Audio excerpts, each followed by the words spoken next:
What if I told you could scale your real estate portfolio fast with just one rental property? And no, you don't need to borrow money from your parents or be an expert in construction. Let me tell you something. Most people think they need 50 to 100 properties to find financial freedom and build real wealth. But here's the truth. Almost nobody ever makes it that far. You'll get burnt out and you'll run out of money. Or what usually happens first is they screw up their first deal so bad they quit before they ever even got started. I'll never forget my first rental. It was a simple house in a solid little neighborhood that cash flowed just a few $100 a month. But more than money, it gave me proof that this worked. That confidence led me to buy property number 2 and number 3 and number 4 and so on. I went from one property to a portfolio of properties that funds our lifestyle, lets us travel, homeschool our kids, and build real wealth without owning 100 doors. So today, you're in for a treat because I'm going to share with you 5 ways that you can turn one rental property into a portfolio of your dreams. And you'll be able to do all this without quitting your job, without taking crazy financial risks, and without buying properties in the junker neighborhoods that require you to wear bulletproof vests. Let's go.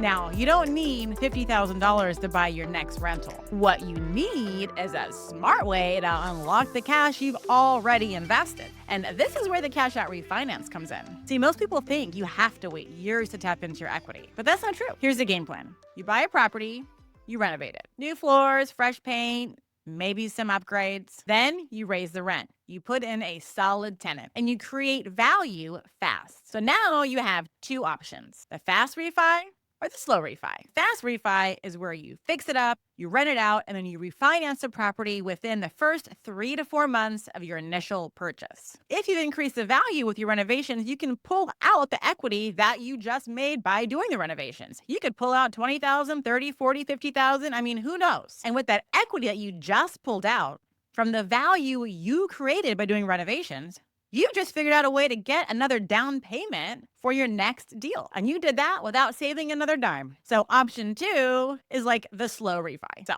maybe you bought your initial property and interest rates were high. And you say, well, if I'm going to refinance, I'd rather refinance with a lower interest rate. So you wait.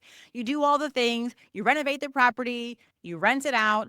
It's worth more. You've created tons of value, but you don't quite refi yet. Not quickly within the first 3 to 4 months. Maybe you wait a year or 2 for an extra bonus of a rate decrease. Then you do the cash out refinance and you get a double boom. You get extra equity plus a lower mortgage payment because you waited for rates to go down. Either way you go, you just turned that one rental property into 2. The second way to scale your portfolio fast is by using a line of credit. I'm talking about a home equity line of credit, or AKA a HELOC. So think about it. What if you could fund your next deal without refinancing that property at all? That means no brand new mortgage payment, no new 30-year term, no new higher mortgage payment to pay, no closing delays. And that is what makes the line of credit so powerful. This is actually the HELOC method, one of the top methods my students use to fund their down payments for their first rental property and even their next and subsequent ones. Here's how it works. You renovated your first rental. It's rented. It's appreciated. You created that value add. And now it's just sitting there holding that equity that you're not using. So instead of doing a full refinance, a full cash out refinance where you get a lump sum of equity deposited into your bank account and now you have a new higher mortgage payment, you go to a local bank or credit union and open a home equity line of credit on that rental property. A HELOC is like a credit card on your home. You use it or you don't use it, and you only pay for it when you use it. If you like what you're hearing about this HELOC strategy, you're definitely going to want to check out this video I did called Home Equity Lines of Credit Explained. It deep dives into how the whole HELOC process goes, especially when you want to use it for a down payment on real estate. I'll put it up here and I'll put a link in the description below as well. But the best part about having a HELOC on your rental property or even your primary is that it's just there, like a credit card not being used. And you don't pay anything to have the HELOC. You're only paying for it when you use it. Many of my students have a lot of equity, especially in their primary homes. And they'll get a HELOC on their primary home, and they will use the $200,000 equity in their primary to make all cash offers on investment properties. And then they'll go do a cash out refinance later once it's renovated and only really pay for one loan. So think about it. You might have the $30,000 to $50,000 of equity in your first rental property that you can borrow and put down on another rental property to help you scale fast. Or if you have a primary home, you can get a HELOC on that, and you might have enough to scale really fast and buy several rental properties at one time. So just think about what you can do with a HELOC. You can use it to fund your down payment on your next rental property. You can use it to cover renovation costs, or you can go after off-market deals as an all-cash buyer and really get that all-cash buyer discount. The cool thing about using a HELOC is that it lets you use the equity in your home without refinancing or touching your original mortgage, especially if you have a low interest rate. You'd hate to do a cash-out refinance with today's higher rates. All right, number 3. Do you want to scale your portfolio without stress? I know I do. Do you not want to wait for interest rates to drop? I know I don't want to wait. So this is the move that nobody ever talks about. And they don't talk about it because it's boring, not glamorous, and doesn't get the clicks. It's called stacking. Stacking cash flow and income. Here's how it works. You've got one rental bringing in maybe, $500 cash flow a month. That money is your first weapon, but you don't touch it. No spending it on new golf clubs or getting your nails done. You let it sit. Now you're going to pair that with immense savings from your W-2 job, your side hustle money, your tax refund, any extra money coming in, you save it. And you save it hardcore. Not forever. You don't have to save every dime and eat beans and rice forever. But you save hardcore until you have enough for that next down payment. Why does this method work so well? Because anybody can do it. You don't need good timing. You don't need perfect market conditions. You don't need connections to a bank. It doesn't matter what interest rates are. Doesn't matter how great your mortgage was and worrying about having to refinance. Doesn't matter if you don't have equity in your primary home. And remember, you're not saving to buy a property all cash. You're just saving enough for a down payment. And if you're buying a long-term rental property, and if you followed me for any length of time, then you know that in order to cash flow on the long-term rental single-family properties, you're going to have to buy something under $200,000. And yes, it exists. For all of you shaking your heads, no. Yes, those properties exist, mostly in middle America, the flyover states, Midwest, down to the South. So you're just saving $30,000 to $50,000. That's it. You're not saving $200,000 or $500,000 cash. You can do this. Look at this graph here my husband made a while back. Each $1,000 per month saved in income from each property multiplies. And then after a few properties, you're saving another $20,000 every 3 months. So let's be honest. This is the easiest strategy in this entire video. It's not a hack. It's not a trick. It's a system. That works. And if you stay focused, if you can just stay focused for 6 to 12 months, you'll be ready to buy again without anything fancy. And you'll be faster than investors that have 5x or 10x the income. Why? Because they spend it all. Remember, 67% of America lives paycheck to paycheck and only has $1,000 in their bank account. There are investors out there right now raking in the dough and spending it on boats and cars and trips. So save your pennies, save your cash flow from your first property, save your W-2 income, and use that to catalyst into the next deal. That's what we did. We lived on a single income. My husband didn't even make 6 figures, and we bought our first several properties on one income while I was a stay-at-home mom. Yeah, I used my Etsy money to fund our first deal, saved up 20 grand, but after that, I kind of quit doing it. And on average, we just buy one property a year. And after a few years, easy peasy, we become financially free. It's all about finding the right properties in the right neighborhoods that cost you the least amount of money in terms of tenant nightmares, tenant turnovers, and repairs. What you buy is just as important as where you buy. So keep that one in mind. Okay, number 4 is private money. So once you have your first rental property, you now have credibility and people can invest with you. One thing that annoys me and irks me the most, and it's fine, but people will come to me and say, Casey, I want you to help me with my first rental property, but I don't have any money and I've never bought an investment property before. And maybe you've never even went through a home purchase, but I'm going to go find private money. I'm thinking, what person in their right mind is going to invest with you, going to give you $100,000 or whatever, when you don't even own a property yet, when you've never gone through the process and you don't even know what a deal is? You need to have proof first that you know what you're talking about before people want to invest their hard-earned savings with you.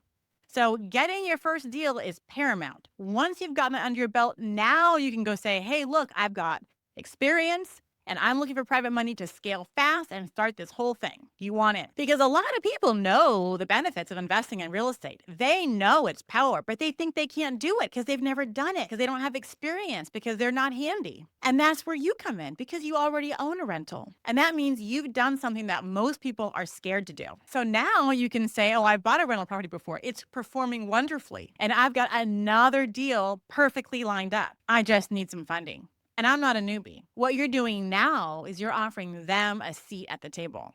There are more people out there with money than you realize. Think about it. You can use private money to flip a house and keep the profits and use those profits to put money down on more rental properties. You can use private money to fund a rental property purchase, then use the cash out refinance method to pay them back. Or you can borrow private money just to cover rehab costs. And here's the best part. You don't need some giant network or a place to find private money. One of the biggest comments I've gotten lately in one of my viral videos was people wanting to learn what platform to find private money lenders. Private money lenders aren't a platform. Private money lenders are people that you know. They're your coworker, your neighbor, your mom, your dad, your best friend. They're people that have retirement funds collecting pennies. They're people who have money in their 401ks that aren't making money. They're people that have hundreds of thousands of dollars in equity in their home, and you can use their home equity lines of credit to fund your deals. They're people you already know, not platforms. Once you find your private money lender, your friend or whatever, you offer them a deal that they can't refuse. You offer them a return that they can't get in the bank, in a high yield savings account, and you want to at least match the stock market. So think 10 to 12% return. 10 to 12% interest, right, is what they're going to get. Some private money lenders are even offering 15%. Depends on how risky the deal is. The cool thing is you're the expert now, right? Because you've already gotten your first rental property. You do the work, they get a check, you get momentum, they want to keep investing with you. So you only need a couple private money lenders, maybe even one, because they'll keep wanting to reinvest with someone who keeps bringing them returns. This is the fastest way by far to grow if you don't have your own money. But don't forget, you really shouldn't start this with 0 properties under your belt, because why would anybody do that? You need to at least have done your first one successfully so you can show that the proof's in the pudding and you put your money where your mouth is. All right, number 5, this is a good one too, and it's seller financing. If you want to buy your next rental property with little or no money out of pocket, you can search for seller financing deals. You don't need a bank. There's usually no credit check. You just need to find the right kind of seller. Here's how it works. There are thousands of tired, burnt out landlords or retirees sitting on fully paid off properties. They don't want to own the house anymore. They don't want to manage tenants anymore. They don't want to list the house, but they also don't want to sell it at a discount. So with seller financing comes some pros and cons, right? There has to be a win-win situation. If you're asking them for low or no money down, what are they getting in return? Usually the seller is going to get one of two things. They're either going to get market price or above market price. But hey, remember, you're going to pay a little bit more for the property now. It's going to be worth it in the future, but you're getting it for low or no money down now. Or the interest rate that the seller gets, because remember, the seller is the bank. They own the property free and clear. You're not going to get a loan. You're going direct to seller, and they're going to be the bank. You offer them a higher interest rate than what they could get at a local bank. The cool thing about seller financing is there's a lot of things that you can negotiate, and it's really exciting. You can negotiate 0% down, a couple $1,000s down, 10% down, and this is for an investment property. You know that if you go to a regular bank, you're going to have to at least put 20% down for an investment property. You can also negotiate the interest rate. So maybe even a low interest rate is the negotiation. Maybe the term length is negotiated. Maybe you decide that you want to do this deal with the seller where they're the bank for the first 5 years. And then you have the option to refinance with a real bank and pay them out. Cool thing is there's no underwriting, no one's checking your credit, and no one's approving you based on your income. And that sounds good, right? And I'll say, everybody wants to learn how to scale. They say, how do I go from 1 to 10 to 20 properties? How do I do that super fast? How do I get a big portfolio? How do I quit my job tomorrow? But the truth is, those questions, you're putting the cart before the horse. Before you try to scale, you have to get one deal right. That means understanding financing, understanding where you're at with financing and what you're fully capable of. That means learning how to find a top-notch major metro market that you want to invest in that's going to provide you cash flow and appreciation. That means knowing how to drill down into the neighborhoods, the specific golden nugget neighborhoods that have low crime and good schools and cash flow and high demand. Places where tenants aren't going to give you headaches and they're going to do touch-up paint before they leave and leave the property better than you left it to them. You need a team in place. You need a realtor and you need a property management company.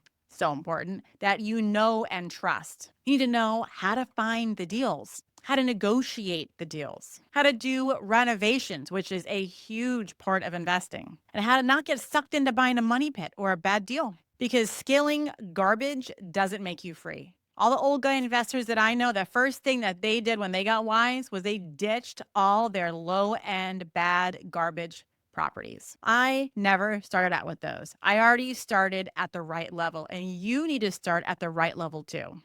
Otherwise, it's going to put you financially behind and years behind of your scaling goals. Personally, I'm a low-risk investor. I want steady cash flow. I want good tenants. I want properties that I plan on keeping forever with as few surprises as possible. And I bet that you feel the same way. So if you want to scale your rental property portfolio, you really got to get the first one right the first time. And if you don't know how to do that yet, well, that's exactly what I help people with. I have been coaching new investors on how to get their first successful rental property for over 5 years. I teach a proven process that works. It's called the Cake Method. And I have a free masterclass to teach you what it is and how it works and what it's all about.